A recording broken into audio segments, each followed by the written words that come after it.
ಇನ್ನು ಸಚಿವ ಸ್ಥಾನಕ್ಕೆ ಬಿ ನಾಗೇಂದ್ರ ರಾಜೀನಾಮೆಯನ್ನು ನೀಡುವುದಕ್ಕೆ ನಿರ್ಧಾರ ಮಾಡಿದ್ದಾರಲ್ಲ, ಈ ವಿಚಾರವಾಗಿ ರಾಜೀನಾಮೆಯ ಮೂಲಕ ಬಿಜೆಪಿಗೆ ಹೊಡೆತ ನೀಡೋದಕ್ಕೆ ಮಾಸ್ಟರ್ ಪ್ಲಾನ್ ಇದು. ರಾಜೀನಾಮೆ ಮೂಲಕ ಬಿಜೆಪಿಗೆ ಹೊಡೆತ ನೀಡಲು ಮಾಸ್ಟರ್ ಪ್ಲಾನ್. ಪಾದಯಾತ್ರೆ ಮೂಲಕ ಸರ್ಕಾರಕ್ಕೆ ಟಕ್ಕರ್ ಕೊಡಲು ಪ್ಲಾನ್ ಮಾಡಿತ್ತು ಬಿಜೆಪಿ.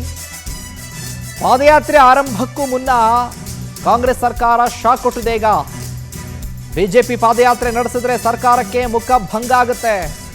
ಸಚಿವ ಸ್ಥಾನಕ್ಕೆ ಬಿ ನಾಗೇಂದ್ರ ರಾಜೀನಾಮೆಯನ್ನ ನೀಡೋದಕ್ಕೆ ನಿರ್ಧಾರ ಮಾಡಿಕೊಂಡಿದ್ದಾರೆ. ಈಗ ಅಂದ್ರೆ ಇದೇ ನಾಗೇಂದ್ರ ಅವರ ವಿಚಾರವನ್ನು ಇಟ್ಕೊಂಡು, ವಾಲ್ಮೀಕಿ ಹಗರಣ ವಿಚಾರವನ್ನು ಇಟ್ಕೊಂಡು ಸರ್ಕಾರಕ್ಕೆ ಇದರ ಜೊತೆಗೆ ನಾಗೇಂದ್ರ ವಿರುದ್ಧ ಸಮರ ಸಾರಬಹುದು, ಪಕ್ಷಕ್ಕೆ ಡ್ಯಾಮೇಜ್ ಆಗುತ್ತೆ, ಪಕ್ಷಕ್ಕೆ ಹೊಡೆತ ಆಗುತ್ತೆ ಅನ್ನುವಂಥ ಲೆಕ್ಕಾಚಾರ ಇಟ್ಕೊಂಡು ಪ್ಲಾನ್ ಮಾಡಿದ್ರಲ್ಲ.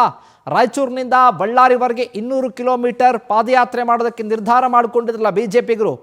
ಈಗ ಈ ಬಿಜೆಪಿಗರ ಪ್ಲಾನ್ ಉಲ್ಟಾ ಹೊಡೆದಿರೋದು. ಪಾದಯಾತ್ರೆ ಮಾಡೋದಕ್ಕೂ ಮುನ್ನಾನೆ ಈಗ ನಾಗೇಂದ್ರ ರಾಜೀನಾಮೆಯನ್ನ ನೀಡೋದಕ್ಕೆ ನಿರ್ಧಾರವನ್ನು ಮಾಡಿಕೊಂಡಿದ್ದಾರೆ ಸಚಿವರು.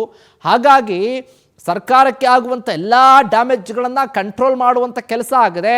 ಈಗ ಕಾಂಗ್ರೆಸ್ ಸರ್ಕಾರನೀಗ ಬಿಜೆಪಿಯವ್ರಿಗೆ ಶಾಕನ್ನು ಕೊಟ್ಟಿರೋದು.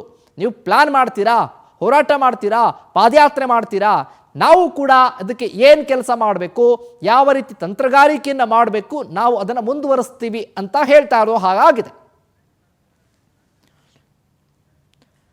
ಇದೇ ವಿಚಾರಕ್ಕೆ ಸಂಬಂಧಪಟ್ಟ ಹಾಗೆ ಹೆಚ್ಚಿನ ಅಪ್ಡೇಟ್ಸ್ ಅನ್ನ ಕೊಡ್ತಾರೆ ನಮ್ಮ political bureau head Raghavendra live ನಲ್ಲಿ ಜಾಯಿನ್ ಆಗ್ತಾ ಇದ್ದಾರೆ.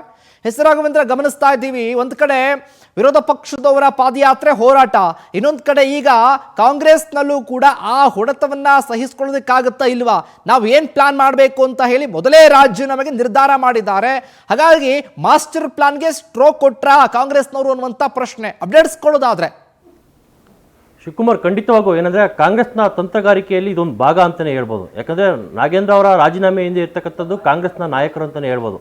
ಈಗಾಗಲೇ ಬಿಜೆಪಿ ಪಾದಯಾತ್ರೆಯನ್ನು ಮಾಡೋದಕ್ಕೆ ಮುಂದಾಗಿರ್ತಕ್ಕಂಥದ್ದು. ರಾಯಚೂರಿನಿಂದ ಬಳ್ಳಾರಿವರೆಗೂ ಪಾದಯಾತ್ರೆಯನ್ನು 170 ಕಿಲೋಮೀಟರ್ ಪಾದಯಾತ್ರೆಗೆ ನಿನ್ನೆ ಅಧಿಕೃತವಾಗಿ ಘೋಷಣೆಯನ್ನು ಮಾಡಿದೆ. ಈ ಒಂದು ಪಾದಯಾತ್ರೆ ಮಾಡಿದ್ದೇ ಆದಲ್ಲಿ ಸರ್ಕಾರಕ್ಕೆ ಮತ್ತು ಕಾಂಗ್ರೆಸ್ಗೆ ದೊಡ್ಡ ಮಟ್ಟದ ಇಮೇಜ್ ಡ್ಯಾಮೇಜ್ ಆಗುತ್ತೆ ಅನ್ನೋದು ಕಾಂಗ್ರೆಸ್ ನಾಯಕರಿಗೆ ಬಹಳ ಚೆನ್ನಾಗಿ ಗೊತ್ತು. ಯಾಕಂದರೆ ಈ ಹಿಂದೆ ನಾವು ನೋಡ್ಬೋದು, ಸಿದ್ದರಾಮಯ್ಯನವರು ಪಾದಯಾತ್ರೆ ಮಾಡುವಂಥ ಸಂದರ್ಭದಲ್ಲಿ ಬಿಜೆಪಿಗೆ ಡ್ಯಾಮೇಜ್ ಆಗಿತ್ತು. ಹಾಗೆ ಬಿಜೆಪಿಯವರು ಏನೋ ಮೂಢ ಪಾದಯಾತ್ರೆಯನ್ನು ಮಾಡಿದ್ರು, ಅವಾಗಲೂ ಸಹ ದೊಡ್ಡ ಮಟ್ಟದ ಡ್ಯಾಮೇಜು ಕಾಂಗ್ರೆಸ್ಗೆ ಸಿದ್ದರಾಮಯ್ಯನವರಿಗೆ ಆಗಿತ್ತು. ಈ ಎಲ್ಲವನ್ನು ಸಹ ಗಮನಿಸಿದಂತಹ ಕಾಂಗ್ರೆಸ್ ನಾಯಕರು ಒಂದು ಅಚ್ಚುಕಟ್ಟಾಗಿ ಪ್ಲಾನನ್ನು ಮಾಡಿ ನಾಗೇಂದ್ರ ಅವರ ಬಾಯಿಂದನೇ ರಾಜೀನಾಮೆಯ ಒಂದು ನಾಟಕವನ್ನು ಆಡಿಸಿದ್ದಾರೆ ಅಂತಲೂ ಸಹ ಹೇಳಲಾಗೈತೆ. ಹೀಗಾಗಿ ಖುದ್ದಾಗಿ ನಾಗೇಂದ್ರ ಅವರೇ CM ಅವ್ರಿಗೆ ಕಾಲ್ ಮಾಡಿಬಿಟ್ಟು ನಾನು ರಾಜೀನಾಮೆಯನ್ನು ಕೊಡ್ತೀನಿ, ಯಾಕಂದರೆ ಬಳ್ಳಾರಿ ಹಿಂದೆ ಬಿಜೆಪಿಯ ಹಿಡಿತದಲ್ಲಿತ್ತು, ಅದನ್ನು ಕಾಂಗ್ರೆಸ್ ಈಗ ತನ್ನ ಹಿಡಿತಕ್ಕೆ ತೆಗೆದುಕೊಂಡಿರ್ತಕ್ಕಂಥದ್ದು. ಅದನ್ನು ಮುಂದಿನ ದಿನಗಳಲ್ಲಿ ಬಿಜೆಪಿ ತನ್ನ ಹಿಡಿತಕ್ಕೆ ಮತ್ತು ತೆಕ್ಕೆಗೆ ತೆಗೆದುಕೊಳ್ಳೋದಕ್ಕೆ ಪ್ಲಾನನ್ನು ಮಾಡಿದೆ. ಜನರಲ್ಲಿ ಒಂದು ಇದನ್ನು ಉಂಟು ಮಾಡೋದಕ್ಕೆ ಸಾಕಷ್ಟು ರೀತಿಯ ತಯಾರಿಯನ್ನು ಮಾಡ್ತಾ ಇದೆ, ಪ್ರಾಪಗಂಡವನ್ನು ಮಾಡ್ತಾ ಇದೆ. ಹೀಗಾಗಿ ಯಾವುದೇ ಕಾರಣಕ್ಕೂ ಸಹ ನನ್ನಿಂದ ಪಕ್ಷಕ್ಕೆ ಡ್ಯಾಮೇಜ್ ಆಗೋದು ಬೇಡ, ನಾನು SITಯಿಂದ ಕ್ಲೀನ್ ಚೀಟನ್ನು ತೆಗೆದುಕೊಂಡಿದ್ದೀನಿ, ಮತ್ತು ಮುಂದೊಂದು ದಿನ ಕ್ಲೀನ್ ಚೀಟನ್ನು ತೆಗೆದುಕೊಂಡು ಮತ್ತೆ ಸರ್ಕಾರಕ್ಕೆ ನಾನು ಬರ್ತೀನಿ, ಹಾಗಾಗಿ ನನ್ನ ರಾಜೀನಾಮೆಯನ್ನು ಅಂಗೀಕಾರ ಮಾಡಿ ಅಂತ ಹೇಳ್ಬಿಟ್ಟು ರಾಘವೇಂದ್ರ ಅವರು ರಾತ್ರಿ ಖುದ್ದಾಗಿ CM ಅವ್ರಿಗೆ ಕಾಲ್ ಮಾಡಿ ಹೇಳಿದ್ದಾರೆ. ಆದರೆ CM ಅವರು ಯಾವುದೇ ಕಾರಣಕ್ಕೂ ಸಹ ದುಡುಕ್ಬೇಡ, ನಾನು ಹೈಕಮಾಂಡ್ ನಾಯಕರ ಜೊತೆಗೆ ಮಾತುಕತೆಯನ್ನು ನಡೆಸಿ ನನಗೆ ತಿಳಿಸ್ತೀನಿ ಅನ್ನೋ ಮಾತನ್ನು ಹೇಳಿದ್ದಾರೆ.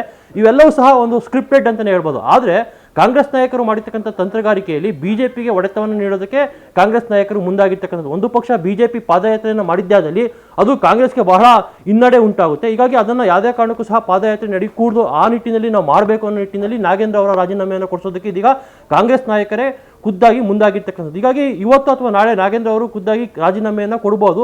ಆದರೆ ಹೈಕಮಾಂಡ್ ನಾಯಕರು ಯಾವ ರೀತಿ ಡಿಸಿಷನ್ ತೆಗೆದುಕೊಳ್ತಾರೆ, CM ಅವರ ಒಂದು ಮಾತಿಗೆ ಅವರು ಎಸ್ ಅಂತಾರ ಅನ್ನೋದ್ರ ಬಗ್ಗೆಯೂ ಸಹ ಇದೀಗ ಸಾಕಷ್ಟು ಕುತೂಹಲ ಉಂಟಾಗಿದೆ. ಯಾಕಂದರೆ ಈಗಾಗಲೇ ವೇಣುಗೋಪಾಲ್ ಅವರು ನಾಗೇಂದ್ರ ಅವರ ಮಂತ್ರಿ ಸ್ಥಾನ ಸಿಗೋದಕ್ಕೆ ಬಹಳ ಶ್ರಮವನ್ನು ಹಾಕಿದ್ದಾರೆ ಅಂತಲೂ ಸಹ ಹೇಳಲಾಗೈತೆ. ವೇಣುಗೋಪಾಲ್ ಅವರು ಯಾವ ರೀತಿ ಅಲ್ಲಿ ಸ್ಟ್ರಾಟಜಿಯನ್ನು ಮಾಡ್ತಾರೆ, ನಾಗೇಂದ್ರ ಅವರನ್ನು ಉಳಿಸ್ಕೊಳ್ತಾರೆ ಅನ್ನೋದ್ರ ಬಗ್ಗೆಯೂ ಸಹ ಇದೀಗ ಚರ್ಚೆ ನಡೀತಾ ಇರ್ತಕ್ಕಂಥದ್ದು. ಒಟ್ಟಿನಲ್ಲಿ ಬಿಜೆಪಿ ಒಂದು ಹೊಡೆದಂತಹ ಕಲ್ಲಿಗೆ ಈಗ ಎದುರು ಕಲ್ಲೇಟನ್ನು ಇದೀಗ ಕಾಂಗ್ರೆಸ್ ಬೀಸಿದೆ. ಅದು ಯಾವ ರೀತಿ ವರ್ಕೌಟ್ ಆಗುತ್ತೆ ಕಾಂಗ್ರೆಸ್ಗೆ ಅನ್ನೋದನ್ನು ನಾವು ಕಾದು ನೋಡಬೇಕಾಗಿದೆ ಶಿವಕುಮಾರ್.